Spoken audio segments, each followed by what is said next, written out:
En este video vamos a hablar sobre la audiencia de legalización de captura. Muchas veces, por cualquier motivo, deseamos saber qué está en juego en este tipo de audiencia. Para eso, para dar un mayor entendimiento, un mayor conocimiento, se encuentra este video. No sin antes aclarando de que este video solamente vamos a tocar los temas básicos, pero que considero son los temas más importantes que se tienen que prestar muchísima atención. Entonces, para complementar la información, para saber a profundidad, como siempre lo decimos en estos videos o en este canal, asesórate de tu abogado de confianza. Si no lo tienes, si quieres mayor información, estamos nosotros, con mucho gusto podemos colaborar. Entonces, sin más preámbulos, comencemos. Pero para hacerlo de forma más pedagógica, quiero que te imagines que tú te encuentras capturado, ¿cierto? Para que puedas absorber de mejor forma la información que te voy a suministrar.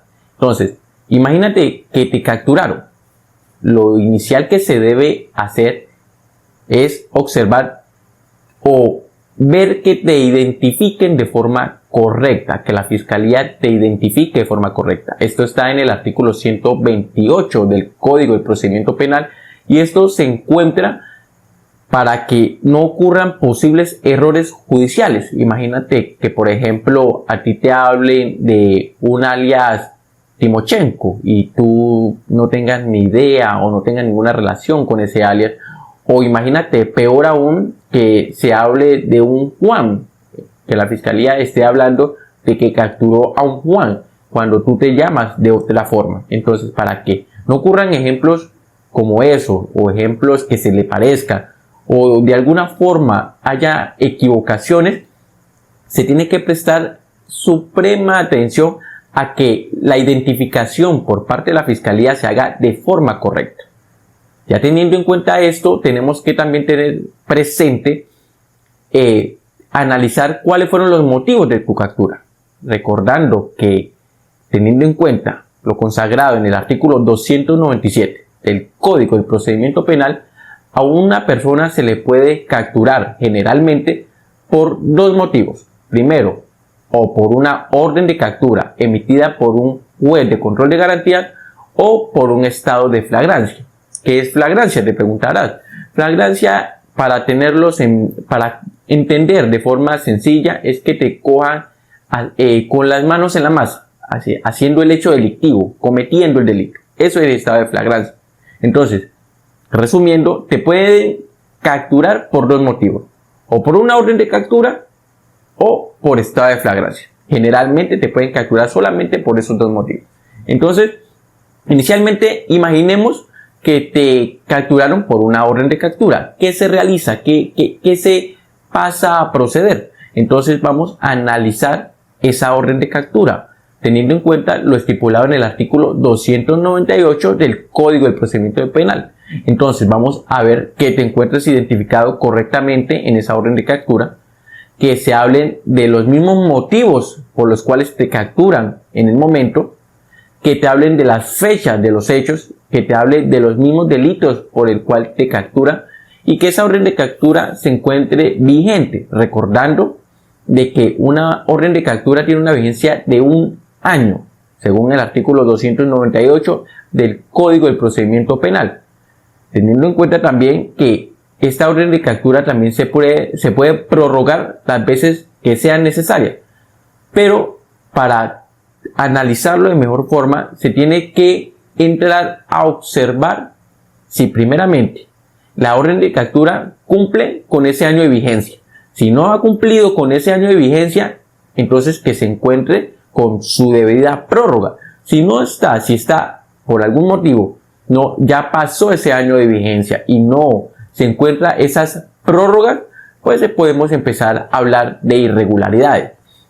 Entonces, si también vemos que en el contenido de esa orden de captura los motivos no se relacionan, o que, por ejemplo, por darte un ejemplo para que entiendas lo delicado de analizar bien estas situaciones, por ejemplo, en la orden de captura te dicen que el juez de control de garantía dictó o permitió que te capturara por un delito de hurto, de robo, y resulta que la fiscalía te está hablando de un delito de homicidio.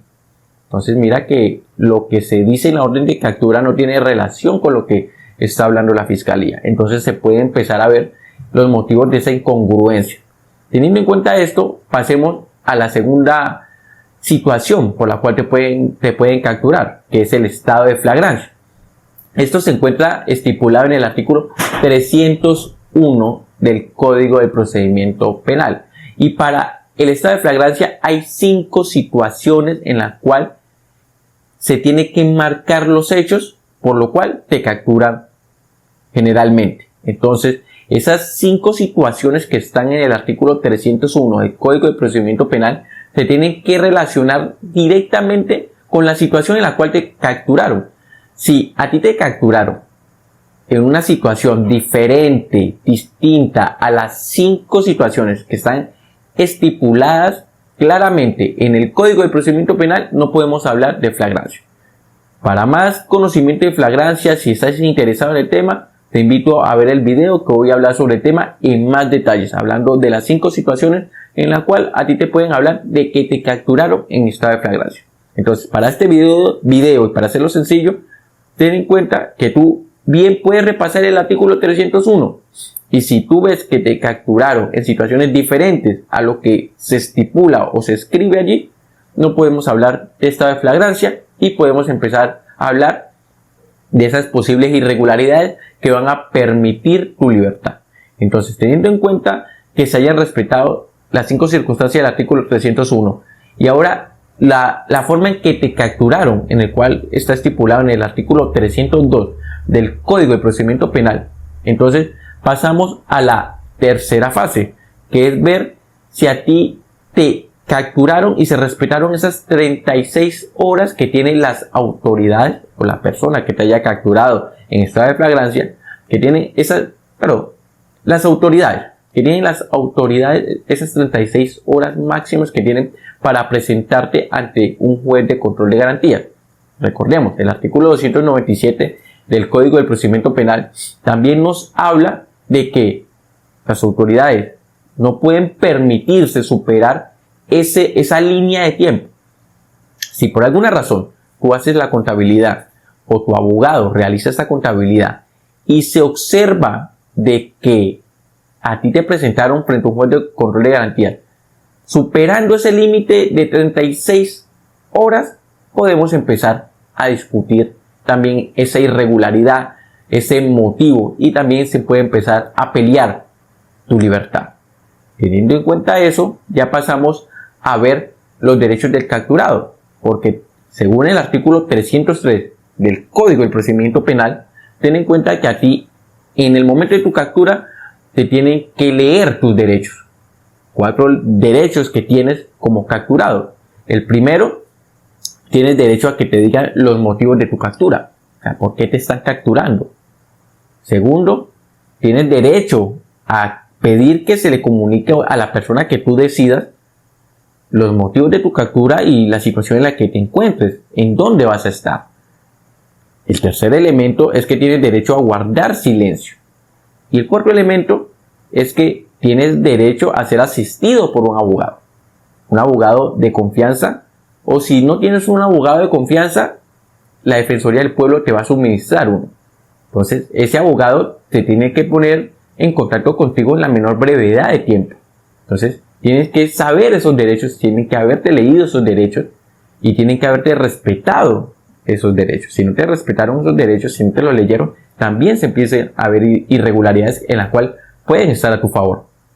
Recordemos que junto con los derechos del capturado también está que te tienen que tratar dignamente. Tú no puedes llegar a la audiencia maltratado, humillado, de alguna forma, física o psicológicamente.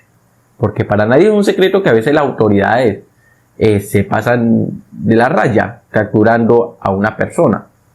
Pero ellos están en la obligación de que la captura se haga de forma digna, que no sea denigrante y que por ningún motivo tú aparezcas golpeado o maltratado de forma excesiva, en la cual pues ellos muchas veces alegan que usaron la fuerza por situaciones, pero todas esas cosas se tienen que empezar a revisar, porque según la ley tú no puedes, o sea, la policía no puede maltratar a las personas que captura, y muchas veces ocurre de esta forma. Entonces ahí también se puede empezar a discutir todos estos elementos. Ya cuando tenemos todo esto y hemos repasado y vemos que hay incongruencias en algunas de estas situaciones, pero por algún motivo el juez de control de garantías que preside esa audiencia no le da la razón al abogado defensor. El abogado defensor está en la plena potestad de impugnar o de apelar esa decisión. ¿Y qué es una apelación? En un ejemplo sencillo o en una respuesta sencilla es decirle al juez de control de garantías, decirle: no estoy de acuerdo con lo que tú estás, con la decisión que estás tomando. Obviamente esto no se hace de esta forma, sino que es un ejemplo para que entiendas qué es una apelación. La apelación es decirle al juez de control de garantías o al juez, decirle: mira, no estoy de acuerdo con la decisión que estás tomando, entonces pido respetuosamente de que esta decisión la revise otro juez superior, y que al ver la postura del juez, la postura del abogado defensor y escuchar los motivos, tome una decisión de quién tiene la razón. Entonces, observemos que impugno o apelo la decisión, hay otro juez que va a revisar quién tiene la razón, y pues este juez tomará la decisión si el juez de control de garantías que legalizó la captura estaba en lo correcto, o si bien las motivaciones o los argumentos del abogado defensor eran justas y pues se le debe dar esa razón. También recordemos que según el artículo 177 del Código del Procedimiento Penal, estas impugnaciones o estas apelaciones se hacen en el efecto devolutivo. ¿Y qué significa el efecto devolutivo? Es que la decisión que se tome en esta audiencia, así el abogado defensor la apele, sigue su curso totalmente natural. O sea, la decisión queda en firme, la decisión se acata hasta que el juez de superior jerarquía, hasta que el otro juez decida lo contrario. Entonces, no se suspende absolutamente nada, sino que se obedece la juez que tome la decisión que tome el juez en su momento, y se espera a que el otro juez tome una decisión en contrario, porque si toma la decisión o si le da la razón al juez, pues no pasa absolutamente nada. Entonces ahí está el efecto devolutivo del cual nos habla el artículo 177 del Código del Procedimiento Penal.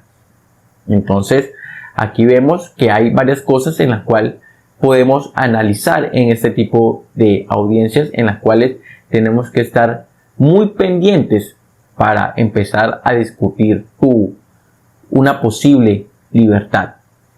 Recuerda que mi nombre es Jason Mesa Rojas, y que para cualquier situación en la que te encuentres, de derecho penal, de derecho laboral, si no tienes un abogado de confianza, estamos nosotros. Con mucho gusto, contáctanos. Abajo aquí en la cajita de comentarios dejaré toda la información para que te contactes con nosotros, y con mucho gusto te atenderemos y te colaboraremos. Espero cariñosamente que este video te sea una herramienta, una guía básica de qué es lo que está en juego y qué es lo que se puede empezar a discutir en este tipo de audiencia. Recordándote, como te dije al inicio, que para mayor información la puedes complementar con cualquier otro abogado de confianza. Pero pues este video te va a orientar un poquito si necesitas una información rápida para tener en cuenta. ¿Listo? Entonces, no siendo más, no olvides suscribirte, no olvides dejarme tu like, que es importantísimo y te lo agradecería, y nos vemos en una próxima. ¿Listo? Te cuidas, un placer. Hasta la próxima. Liberty Buffet.